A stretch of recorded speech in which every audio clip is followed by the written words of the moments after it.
di jam kedua ini, meskipun sudah sore ya, tapi tetap semangat ya. Iya. Kalau ingin menjadi orang yang sukses, maka harus semangat dalam belajar. Hari ini, pendidikan Pancasila, kita akan belajar tentang hak dan kewajiban sebagai warga negara Indonesia, atau biasa disingkat dengan WNI. Kalau orang yang asal dari Indonesia disebut sebagai WNI, kalau orang asing disebut apa? WNA. Apa kepanjangan dari WNA? Warga negara asing. Warga negara asing. Bapak Ibu, ya mas mbak, ini sebagai warga negara Indonesia itu kita memiliki yang namanya hak dan kewajiban. Waktu itu sudah pernah saya singgung tentang hak dan kewajiban ya. Sekarang melanjutkan lagi. Masih ingat nggak hak itu apa? Yuk coba yang tahu pengertian hak itu apa silakan tunjuk jari atau bisa berdiri. Ya mbak, berdiri mbak. Apa? Iya nggak apa-apa berdiri. Hak itu apa? Hak adalah segala sesuatu yang harus diperoleh setiap individu. Ya, intinya hak itu adalah segala sesuatu yang harus kita dapatkan individu pribadi masing-masing. Itu adalah hak sesuatu yang harus kita dapatkan. Kalau ada hak, pasti hubungannya dengan kewajiban. Ada yang tahu tentang kewajiban? Yuk, siapa yang tahu? Kalau tadi hak, ya, tahu nggak hak kewajiban itu apa? Ya, kalau tahu silahkan berdiri. Ya. Yuk, berdiri. Coba dijelaskan apa itu kewajiban. Segala sesuatu yang harus dilaksanakan oleh setiap individu. Iya, pintar sekali. Kasih tepuk tangan untuk mbaknya. Jadi benar sekali. Apa itu hak, apa itu kewajiban, sesuai yang tadi sudah dijelaskan ya. Jadi yang namanya hak adalah sesuatu yang harus kita dapatkan, sedangkan kewajiban apa yang harus kita laksanakan. Antara hak dan kewajiban itu harus seimbang, tidak boleh berseberangan. Kita sebagai warga negara Indonesia itu memiliki hak. Pertama, hak sebagai seorang anak, berarti dalam ruang lingkup keluarga. Kemudian hak sebagai siswa dalam ruang lingkup pendidikan. Dan setelah itu ada hak kita sebagai warga negara Indonesia. Ada yang tahu contoh hak sebagai seorang anak? Coba barisan yang sebelah sini dulu. Hak sebagai seorang anak itu contohnya apa? Mendapatkan, iya, mendapatkan kasih sayang, menghormati orang tua. Betul sekali, pintar. Jadi ini, sebagai seorang anak, kita itu berhak mendapatkan yang namanya kasih sayang. Kemudian, selain kasih sayang tadi apa? Menghormati. Kalau menghormati kira-kira, iya maksudnya hak atau kewajiban? Kewajiban. Bu Guru, tapi kenapa tadi Bu Guru bilang benar? Setiap jawaban itu pasti benar. Tapi, ya, benarnya masih ada yang kurang, gitu ya. Jadi ingat ini, contoh kalau kita berbicara dengan anak kita pasti kan menjawab kan, tetap kita kasih semangat, oh iya bagus, tapi kurang tepat, seperti itu. Jadi ketika masnya menjawab, kenapa Bu Guru bilang benar? Untuk memotivasi. Orang kalau sudah mau berpendapat saja sudah hebat, bagus, maka kita benarkan, tapi tetap diluruskan. Kalau menghormati itu ikutnya kewajiban. Tadi sudah saya jelaskan bahwasanya hak dan kewajiban itu harus seimbang. Kalau kita ingin disayangi orang tua, maka kita harus menghormati orang tua. Itu hak sebagai seorang anak. Contoh, Bu, saya kan seorang anak, berarti saya boleh minta uang sama orang tua saya? Boleh. Itu hak kalian, meminta uang kepada orang tua. Tapi kita juga lihat kondisi orang tua kita dulu ya. Kalau seumpama orang tua kita mungkin uangnya tidak banyak, ya dikasih seberapa saja, ya bilang terima kasih. sangat miris sekali kalau lihat itu ya di sekitar. Kadang ada anak-anak, ibu minta uangnya sekian harus segini, orang tuanya nggak pegang uang, sampai kadang orang tuanya sampai dipukulin. Nah, itu tidak boleh seperti itu ya. Meskipun hak kita meminta kepada orang tua, tapi tidak boleh melakukan tindak kekerasan kepada orang tua. Kalau kita melakukan tindak kekerasan kepada orang tua, artinya kita tidak menjalankan kewajiban. Ketika kita tidak menjalankan kewajiban, artinya hak kita juga tidak boleh terpenuhi. Hak itu dan kewajiban harus seimbang. Kalau menghormati orang tua, maka orang tua juga akan memberikan haknya. Kalau tidak menghormati, berarti haknya juga tidak bisa diberikan, harus seimbang. Apa tidak? Itu kalau sebagai seorang anak. Kalau sebagai seorang siswa, Mas, sebelah sini rentengan. Haknya sebagai seorang siswa itu apa? Contoh. Mendapat pelajaran. Mendapatkan pelajaran, mendapatkan ilmu ya Bu. Iya. Itu adalah hak. Kalian datang ke sini, tujuannya apa sih? Belajar kan? Nah, ketika tujuannya belajar, pulangnya ini dapat apa sih? Ilmu. Ketika kalian ingin mendapatkan ilmu, berarti kewajiban kalian adalah mendengarkan guru ketika sedang menjelaskan. Tidak boleh bercerita sendiri, apalagi membicarakan hal-hal yang di rumah dibicarakan di sekolah. Itu tidak boleh ya. Ya. Kalau sudah sampai sekolah, niatnya belajar, yang ketika sedang dijelaskan mendengar. Itu namanya menghormati. Paham? Paham. Jadi antara kewajiban dan hak itu harus seimbang. Saya memberikan ilmu kepada bapak ibu, kepada mbak-mbak, mas-mas ya. Nah, dengan cara apa? Ibu-ibu semua yang ada sini mendengarkan apa yang saya jelaskan. Jadi kita saling menghargai. Sebenarnya pada pembelajaran hak dan kewajiban itu juga berkesinambungan, berhubungan dengan Pancasila, dasar negara Indonesia, berhubungan.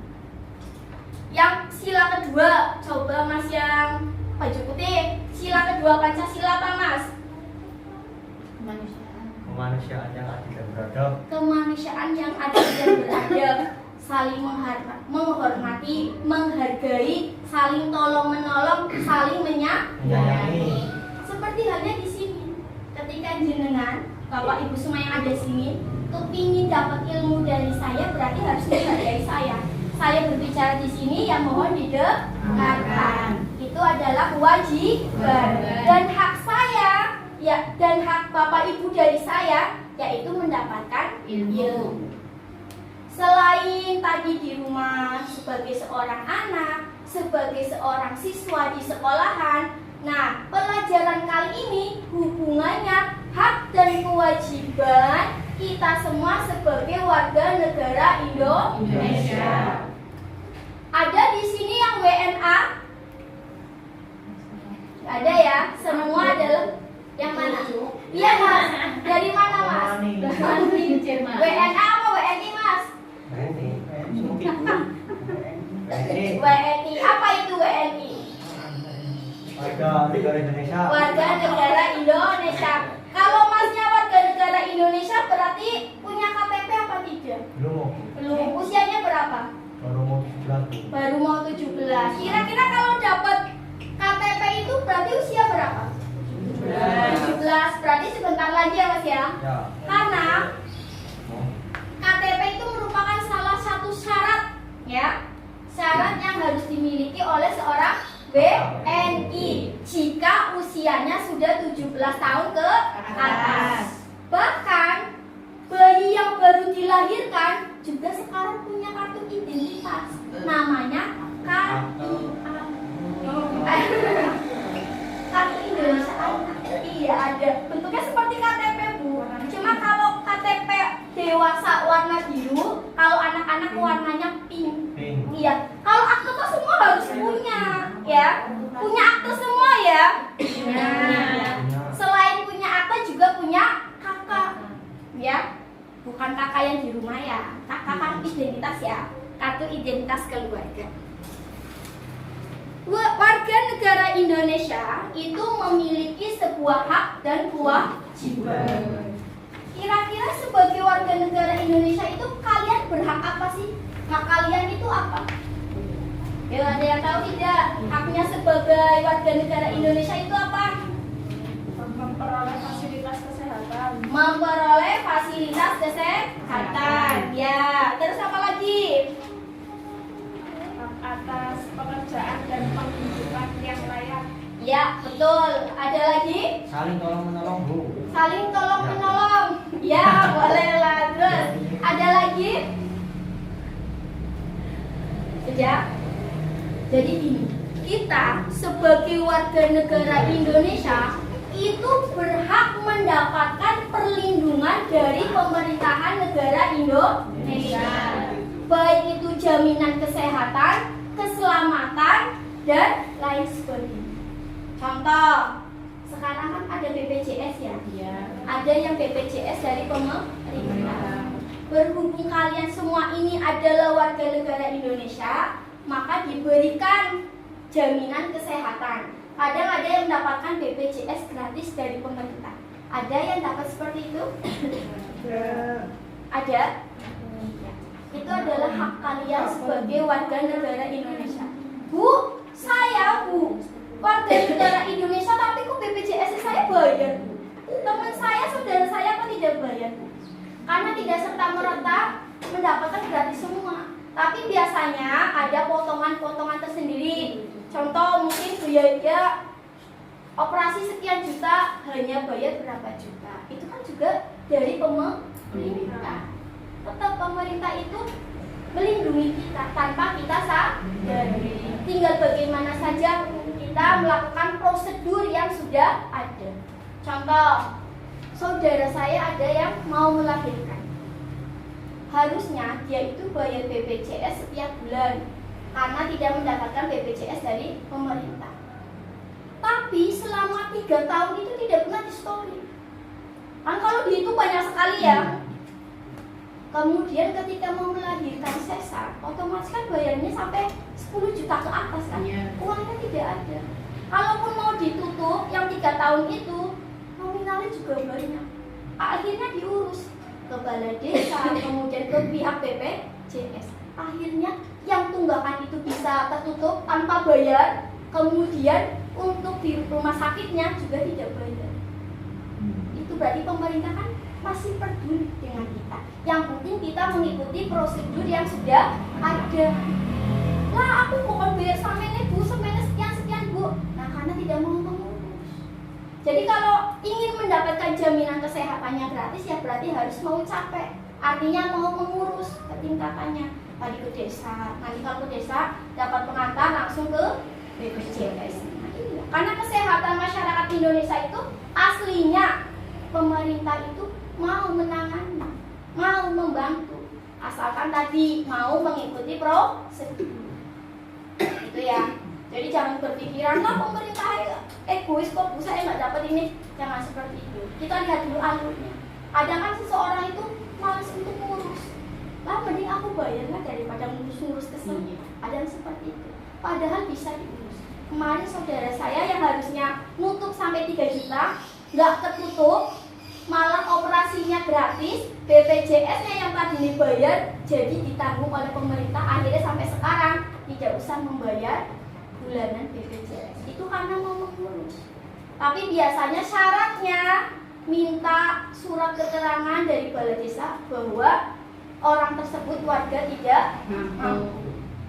Nah kalau merasa mampu ya berarti nggak usah minta untuk yang lain yang merasa tidak mampu. Itu ya. Ada mampu setahun. Ada teringatnya kalau mau dipakai ya. Setor motor tua. Ada karena mungkin pemikirannya, wah aku tuh pengen orang pengen sakit di Cina, ada seperti itu ya. Padahal yang namanya seseorang kan nggak tahu ke depan seperti apa. Lanjut ya. Kemudian warga negara Indonesia memiliki hak dan kewajiban di berbagai aspek kehidupan, yaitu politik, ekonomi, sosial budaya, agama, dan pertahanan pertahanan keamanan. Pertama yang hubungannya dengan politik. Tahun kemarin kita sudah melaksanakan pemilu. Masih ingat? Masih. Pemilihan apa ya? Iya, pemilihan umum. Milih apa? Presiden dan wakil presiden. Ketika kita adalah WNI, sudah punya KTP, usia sudah 17 tahun ke atas, baik kita ada di dalam negeri maupun kita ada di luar negeri, pasti kita mendapatkan kesempatan untuk memilih calon presiden dan wakil presiden. Karena itu adalah hak setiap warga negara Indonesia yang sudah memenuhi syarat. Contoh masnya tadi yang di belakang, Bu, saya umurnya belum 17 tahun, belum punya KTP. Meskipun dia adalah WNI, tapi belum bisa melakukan pemilihan umum karena syaratnya harus berusia 17 tahun. Jadi persyaratannya itu selain WNI juga usianya sudah 17 tahun ke atas. Bu, saudara saya umurnya 30 tahun, kerjanya di Hong Kong. Di sana itu pemilihan umum. Iya benar, karena dia adalah WNI. Kecuali sudah berpindah ke warga negaraannya, jadi warga negara Hong Kong, baru tidak bisa melakukan pemilihan menjadi WNI ya tadi ya. Apakah seorang WNI itu bisa berubah jadi WNA? Bisa. Apakah WNA bisa berubah menjadi WNI? Bisa. Yang penting memenuhi syarat. Kalau orang Indonesia ya, orang asing dulu. Kalau orang asing, contoh orang Jepang, Hong Kong ke Indonesia, dia ingin menjadi warga negara Indonesia, bisa. Yang penting syarat-syaratnya terpenuhi. Nah, ini syaratnya apa saja? Yang pertama, telah berusia 18 tahun atau kalau di Indonesia berarti sudah memiliki KTP ya. Yang kedua, pada waktu mengajukan permohonan sudah bertempat tinggal di wilayah negara Republik Indonesia. Jadi kalau orang asing kepingin jadi warga negara Indonesia, berarti harus bertempat tinggal di Indonesia. Minimal 5 tahun. Tapi itu nggak boleh berpindah-pindah. Harus benar-benar ada di negara Indonesia. Menetap selama 5 tahun. Itu tidak berpindah-pindah. Minimal. Ada lagi, kalau sering bolak-balik ke luar negeri sih Bu, kadang di Indonesia, kadang di luar negeri, apakah bisa jadi WNI? Bisa, tapi minimal 10 tahun. Itu bedanya seperti itu. Kalau kepengen cepat diakui jadi warga negara Indonesia, ya berarti di Indonesia terus. Minimal sampai 5 tahun. Nanti baru mendapatkan tadi WNI. Itu juga syaratnya masih ada lagi. Yang ketiga, sehat jasmani dan rohani. Paham ya? Apa maksudnya sehat jasmani dan rohani? Tidak gila. Ya, badannya juga sehat. Jadi usianya 18 tahun. Kemudian tadi minimal 5 tahun, tadi tidak berpindah-pindah. Boleh berpindah-pindah tapi minimal 10 tahun. Yang ketiga, sehat jasmani dan rohani. Dan yang keempat, dapat berbahasa Indonesia serta mengakui dasar negara Pancasila dan Undang-Undang Dasar Negara Republik Indonesia tahun 1945. Indonesia itu punya bahasa persatuan, yaitu bahasa Indonesia. Kenapa sih Bu Guru disebut bahasa persatuan? Karena setiap negara itu memiliki ciri khas, yaitu bahasa. Nah, kebetulan di Indonesia itu punya bahasa persatuan adalah bahasa Indonesia. Indonesia itu negaranya terdiri dari berbagai pulau, suku, bangsa, budaya. Setiap suku, setiap daerah itu memiliki ciri khas bahasa masing-masing, bahasa daerah masing-masing. Contoh, orang Brebes, Jatibarang sama orang Sunda kira-kira bahasanya sama apa beda? Beda. Sama orang Kalimantan beda apa tidak? Beda. Kalau ada orang Jatibarang pergi ke Kalimantan berkomunikasi menggunakan bahasa Jaki Berang, kira-kira orang Kalimantan paham apa tidak? Tidak.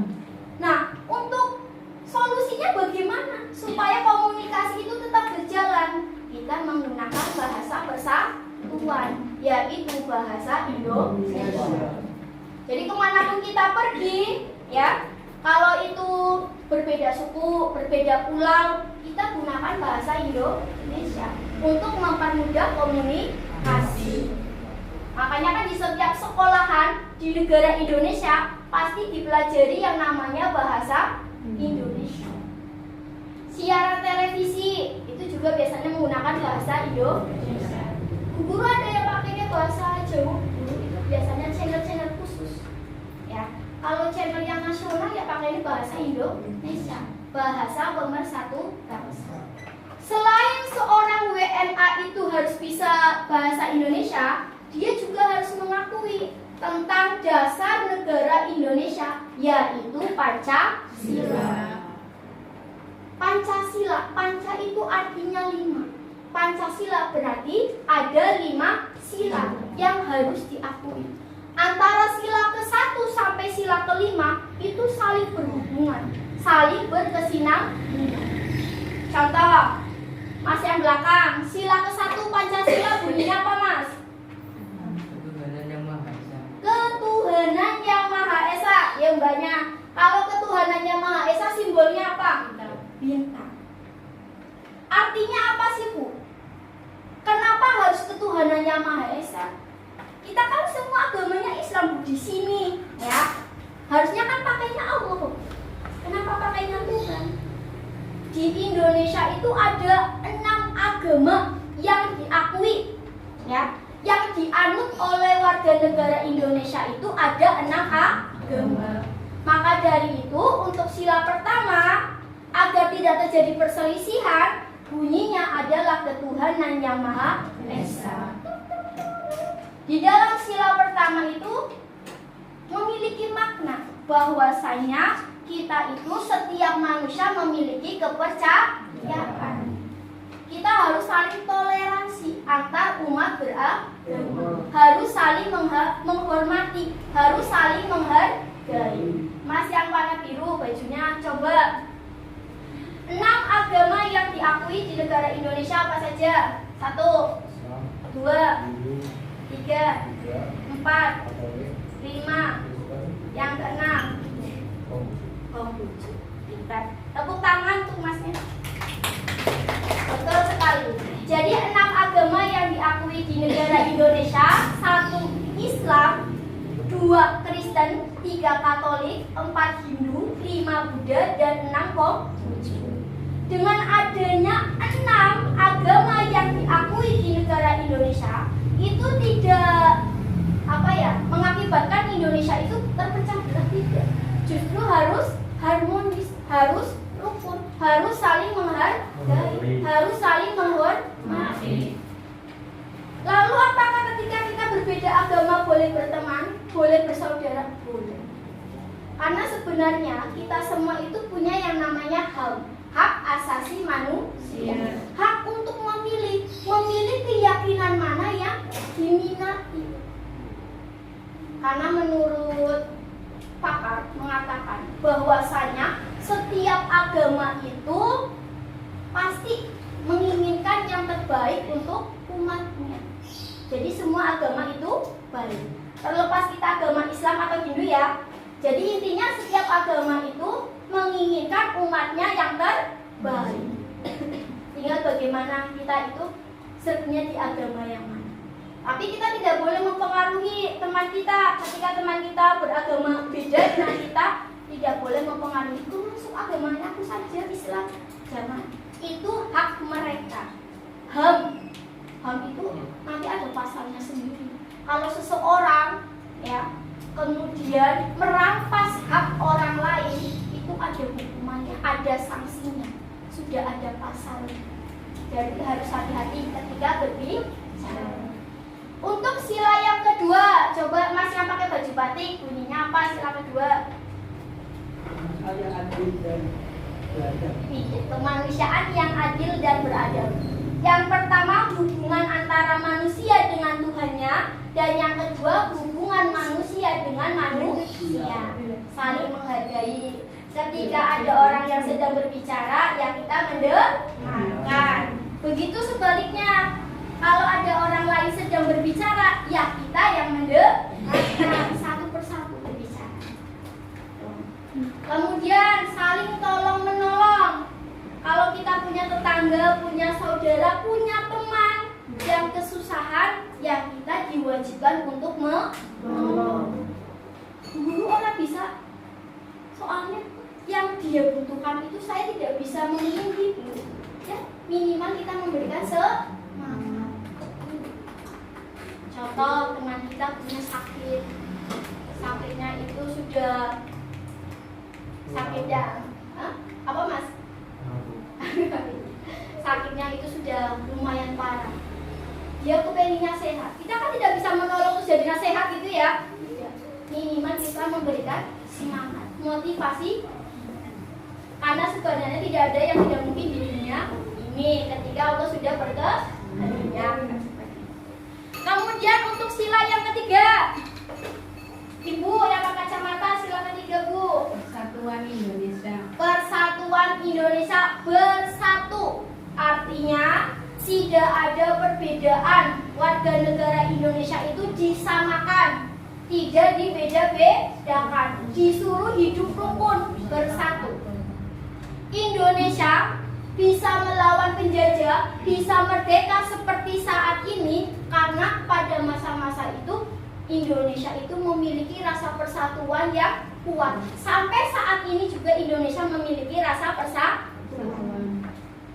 Kemudian yang keempat, mbaknya ini, sampingnya Ibu. 4 Mbak, baca Mbak. Sila yang keempat. Ya. Iya. Dari sila keempat, kita bisa ambil poin pentingnya yaitu tentang musyawarah. Musyawarah itu sangat penting sekali. Bahkan di negara Indonesia itu terkenal dengan negara yang suka mengutamakan musyawarah. Apa sih Mbak artinya musyawarah? Ya. Apa? Rembugan. Ya, boleh rembugan. Untuk menghasilkan apa? Boleh rembugan. Bukan apa Bu? Rembugan itu berarti membicarakan suatu masalah bersama sama arahnya rembugan.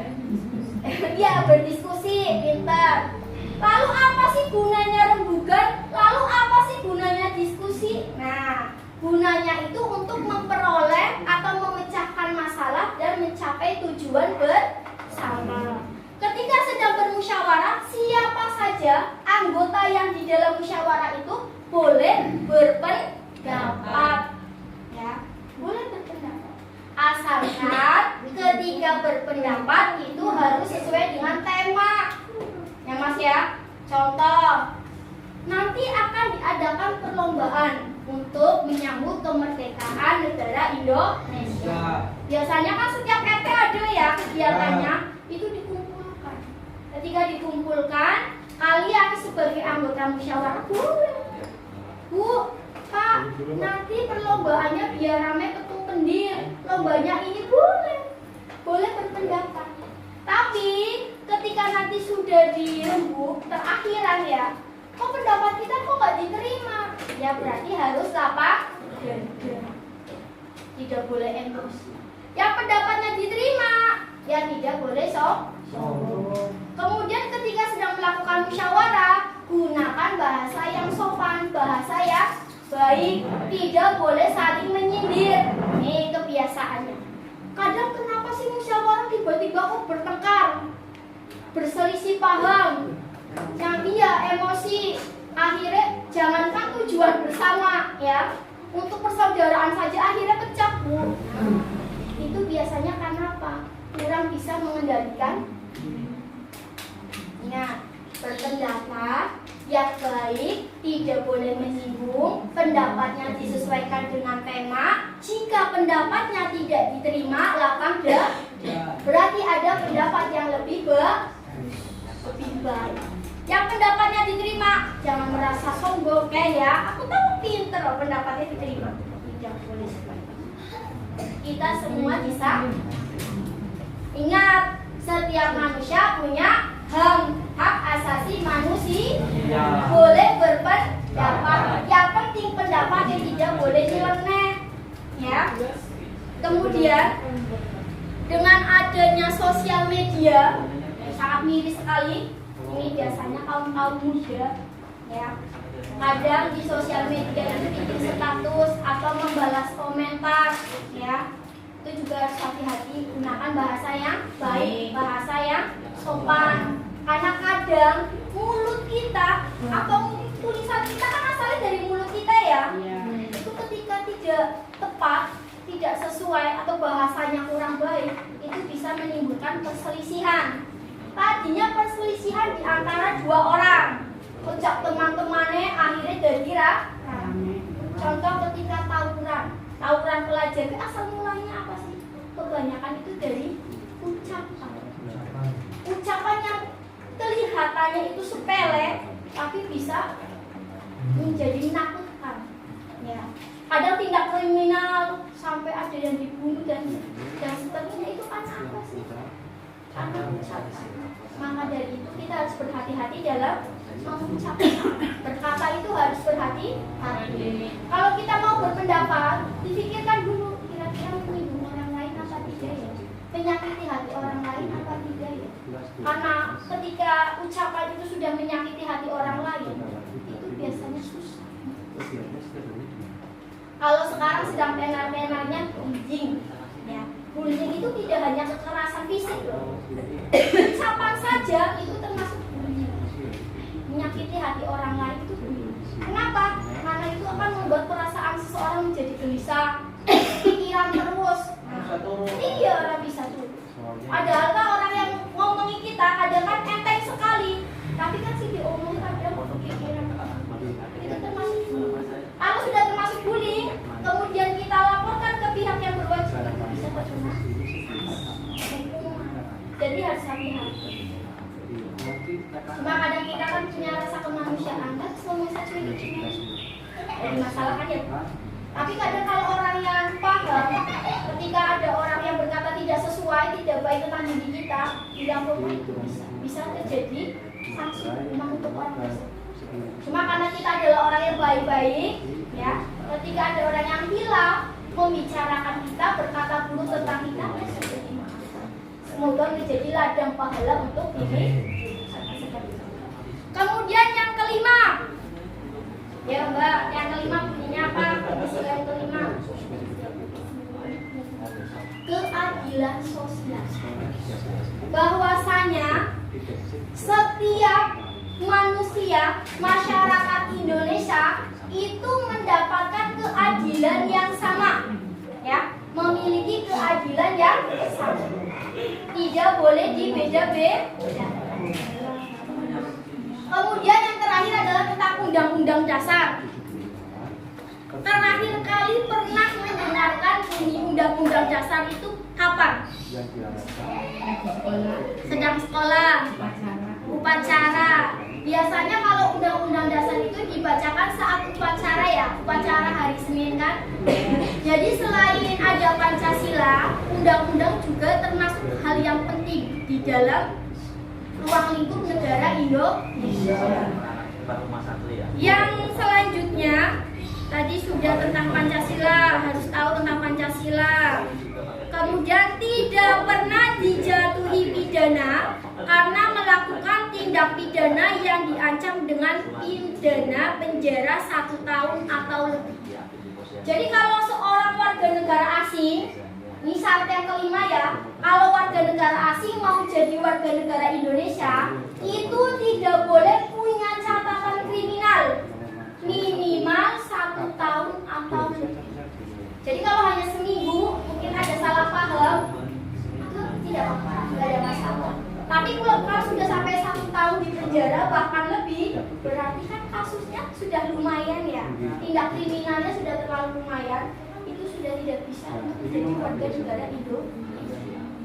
Karena pemerintah juga menyari, kalau orang nggak benar kenapa mau jadi warga negara Indonesia? Untuk syarat yang keenam, yaitu jika dengan memperoleh keluarga kewarganegaraan RI tidak menjadi berkewarganegaraan ganda. Contoh, ada orang Jepang, syarat ke-1 sampai ke-5 sudah terpenuhi. Syarat yang ke-6, dia mau jadi warga negara Indonesia, tapi juga mau jadi warga negara Jepang. Berarti kan ganda, itu tidak boleh. Harus milih salah satu. Kalau memang benar-benar ingin jadi warga negara Indonesia, berarti warga negara Jepangnya harus dilepaskan. Harus pilih salah satu. Ya. Lanjut yang ke-7, mempunyai pekerjaan dan atau berpenghasilan tetap. Jadi kalau mau jadi warga negara Indonesia, ya Indonesia harus ada pekerjaannya. Soalnya kalau nggak ada pekerjaan, ini dapat penghasilan dari mana? Yang seperti kemudian yang ke-8, membayar uang kewarganegaraan kas negara. Ada biayanya. Tapi jumlahnya berapa ya saya tidak tahu. Kalau memang nanti ada saudaranya guru aku di luar negeri sudah menetap, pengen tahu ya berarti tinggal ke kantor pusat menanyakan secara langsung. Tapi tadi dilihat persyaratannya harus terpenuhi. Karena apabila salah satu tidak terpenuhi, tidak bisa dianggap tidak mudah. Kemudian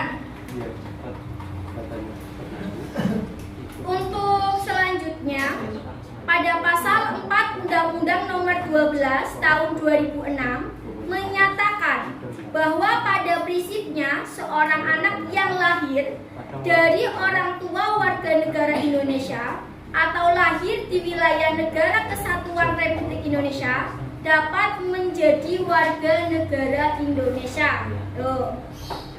Hal ini dimaksudkan agar anak tidak kehilangan kewarganegaraan atau memiliki kewarganegaraan ganda. Di samping itu, orang asing juga dapat menjadi warga negara Indonesia melalui proses naturalisasi, yaitu proses permohonan untuk menjadi WNI. Tadi syaratnya sudah ada 1 sampai 8. Coba dari apa yang tadi dijelaskan, nanti kan kita mencatat di depan. Tapi saya kepinginnya setiap orang itu nanti yang saya tunjuk satu dituliskan. Tadi yang masih diingat apa?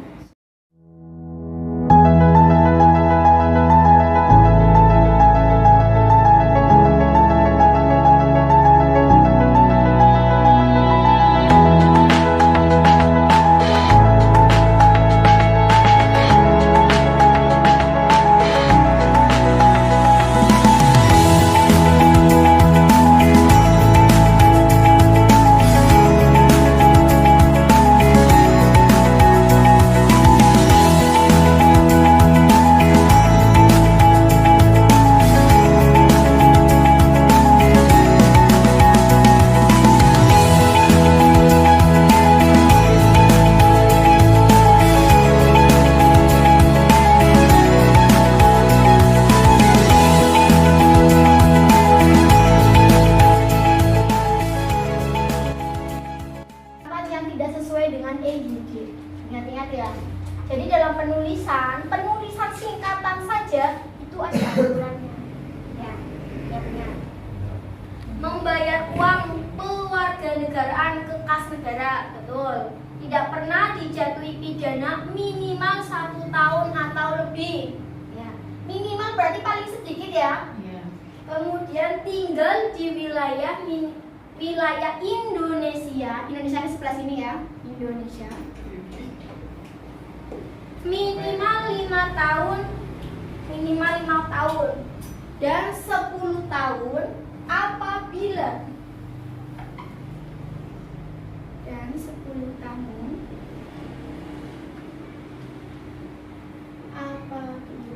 tidak menetap di negara Indonesia.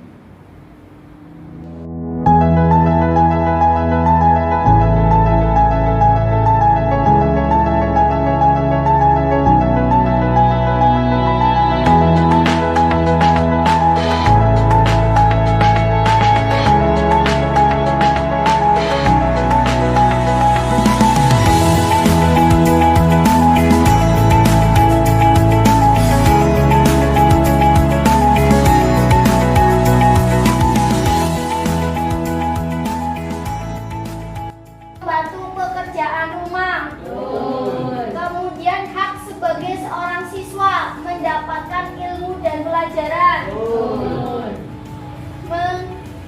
Mendengarkan guru. Betul. Tapi mendengarkan juga ya harus dipahami. Bukan berarti masuk telinga kanan keluar telinga kiri. Sudah selesai lalai.